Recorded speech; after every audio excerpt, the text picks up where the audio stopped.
ভিনদেশে থাকেন ডক্টর নুরুল ইসলাম শেখ। নরওয়ের অসলো বিশ্ববিদ্যালয় কলেজের সহকারী অধ্যাপক তিনি। সময় পেলে জন্মভূমির টানে ছুটে আসেন বাংলাদেশে, কিন্তু এবার মুখোমুখি হন তিক্ত অভিজ্ঞতার। এটাই যদি দেশের কাছে আমাদের পাওয়ার থাকে তাহলে দেখেন, দেশকে ভালোবাসে এই দেশে আমি ফ্যামিলি নিয়ে এসে বসে, আমার বাচ্চা কাচ্চাগুলো নরওয়ের নাগরিক।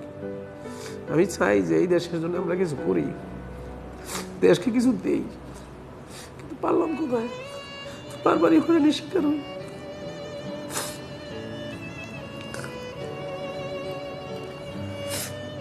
এটা শেষ কোথায় আমি জানি না, শেষ কোথায়।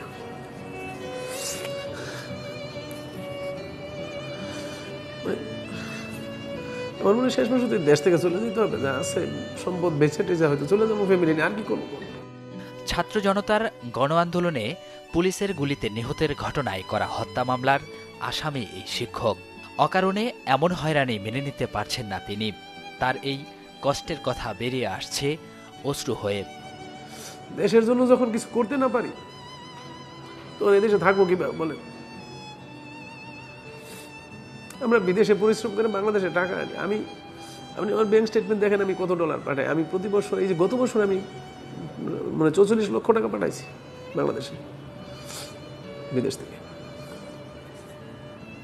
কিন্তু দেশ আসলে এটা তো দেশে দেয় না, এটা হচ্ছে আমাদের আইন শৃঙ্খলাহীনতা দেয়। আমাদের দেশে আইনের শাসন নাই, আইনের শাসনহীনতাই তো এই প্রবলেম হইতেছে।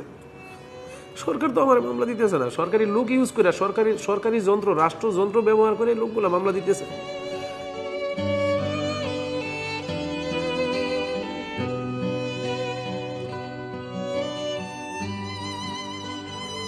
গত 24 আগস্ট গাজীপুর মেট্রোপলিটনের গাছা থানার হত্যা মামলায় শেখ হাসিনা সহ 85 জনের নাম উল্লেখ করে আসামি করা হয়েছে অজ্ঞাত কয়েকশো জনকে।